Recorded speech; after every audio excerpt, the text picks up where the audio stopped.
Now, as a child, Here you go. my mother told me that humans are capable of the best and the worst. I am not done talking! She was wrong. Some are only capable of the worst. The natives have a legend about those people. A legend as old as the mountains of this region.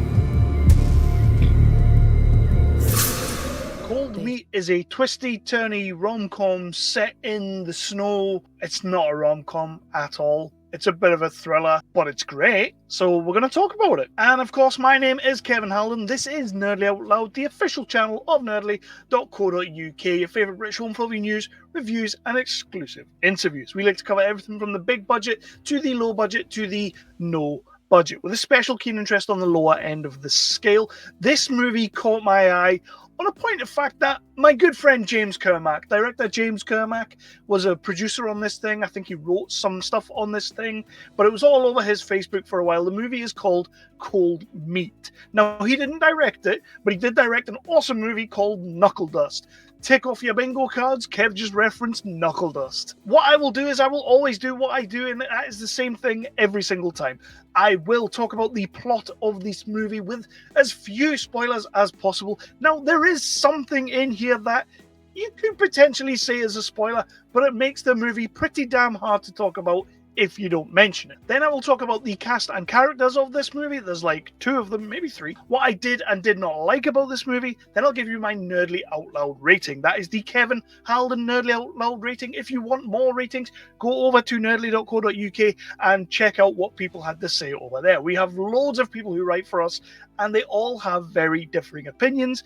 That's why we like them. So Cold Meat is the story of David. David's a really solid guy. We meet him driving in the snow. It's a shitty night. The weather is awful. And they're telling us on the radio that these are like the coldest climates we've ever had, ever in a million trillion years. It's like the Ice Age all over again. And David's like driving along and he sees a restaurant, decides to go into the restaurant. And in this restaurant, he meets Anna, who's a really nice waitress. Kind of looks like she does have a little bit of a story to tell. But the most important thing that we need to know right now is that she has a bit of a shitheel for her husband. He turns up, Vincent, I think he's called, and he's all like, you know, like toxic husband, and she's not having it. She's really just like, get the hell out of here.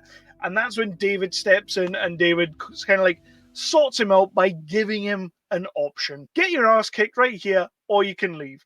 So Vincent decides to leave, because you would always take that option. Because David, although such a super swell looking bloke, does look like he could probably handle himself. So him and Anna have a little bit of a bonding session. She makes a mistake. It's not a euphemism. She actually makes a mistake. And then he leaves. He gets in the car and he's driving along, but of course the weather's getting much worse. And Vincent, the shitheel that he is, he turns up and he's like chasing the car. He's like right beside him. I think in America they call it tailgating. He's doing that. They might call it that in Britain. I don't know. I've never done it. But he's doing that, and he's kind of like chasing him. So David has to take like some evasive maneuvers far enough ahead that he can take the little road to the side. Gone. Turns the lights off. Vincent drives straight past. What an idiot. So David like now continues down this road, but he can't really see anything. Everything's going wrong. And of course, he crashes the car. And that is where we're going to spend the rest of this movie. It becomes a little bit of a bottle movie in which we are going to stay in this car, in this location, and things are going to go down. Now, you might think that would be a little bit boring, just him stuck in this car. It turns out that David has a little bit of a demon inside him. He has a little bit of a dark side to his character. And it also turns out he's maybe, possibly, definitely kidnapped Anna, the waitress, and she's in the boot of his car. They're both stuck in this car together. He's a bit of an ass. She wants to get out of there. She's quite a strong, powerful woman, so he's going to have to really fight on that. His dark passenger is almost sort of realized in real life with sort of a Wendigo thing. I watched a movie called Wendigo, and it was like this spirit thing that lived up in the mountains and the hills and stuff. I think that's what they're going for, but it's kind of the embodiment of David's darkness, which I quite liked. Like, philosophically speaking. So I'm not going to say very much else about the plot because that is it in a nutshell. David is played by Alan Leech. I really enjoyed this performance. I didn't really see the turn in the character coming, but it makes sense once you get moving, and it adds this whole nother level to a guy that you thought was a super awesome guy. Like, you thought he was really nice. You thought he was Tom Hanks, who might be a wrong, and he's probably not, though. Is he really? Let's be honest.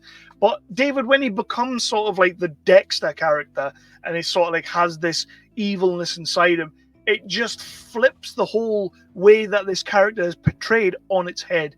And I really liked what Alan Leech is doing here. He's doing a fantastic job. Anna, the waitress, is played by Nina Bergman, and need I say no more, hell hath no fury like Nina Bergman scored. She's fantastic. She is totally badass in everything she makes. In this, it's more of a subdued badass because she's not really the strong character here. She is strong, but she's not the strong character, if you know what I mean. So she has to play that back a little bit, but we still buy what she's doing. We still love Nina Bergman. And that's pretty much a cast. So let's talk a little bit about the crew. And I want to talk about the director, Sébastien Drouin. And I know I've ruined that name. I know I have. Don't kill me, all right? But he's crafted a really nice little story here. Like, it's hard to keep a lot of people invested when it comes to these movies where you're in one location, it's two people talking, and we're not really going to leave this spot. It can be tricky, especially when you give us this kind of setting where it's like, well, what can we really get away with here? Because there's a massive storm outside. It's not looking good for them. But the movie is about 90 minutes. It's a tight 90 minutes, which is fantastic. We kind of get in, we get done, we get out. And that's what it's all about. But I do rate the dialogue he's giving us. I do rate the aesthetic that he and his cinematographer have gone for, because the cinematographer is brilliant here. Like, you want to talk about making snow look impressive? He makes it look impressive. The way that it's shot, the scenes that we have, whether it's above, whether it's down below, whether we're moving along the ground, whether we're just kind of looking at a windscreen that's just covered in snow, the cinematography is wicked. It really works. It adds a whole nother level to how cold this movie actually is. By the way, you know, cover up, wear a hoodie, wear a body warmer, put a blanket over you, get a hot water bottle, because you're going to be damn cold by the end of this movie.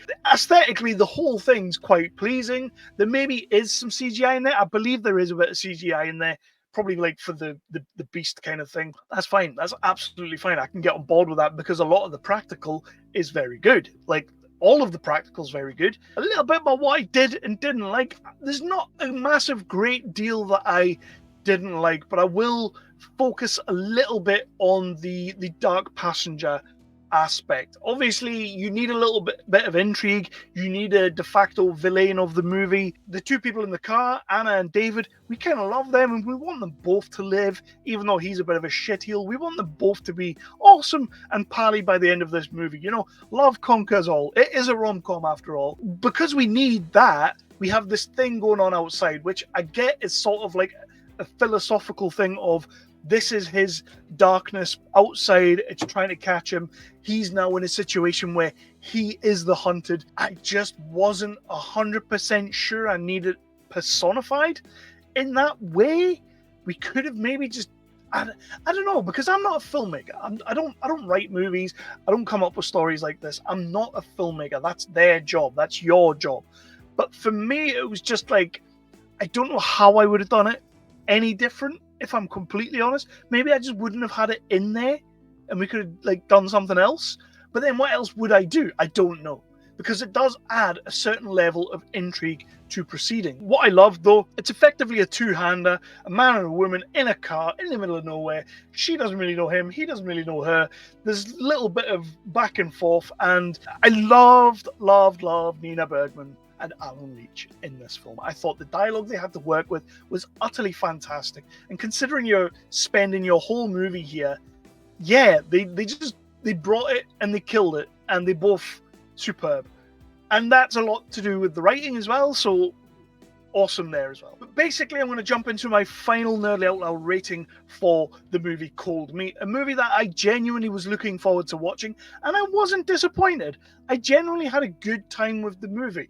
The sound is also pretty good. I've not mentioned it yet, but it's pretty good. It adds a whole nother level to what we're doing here.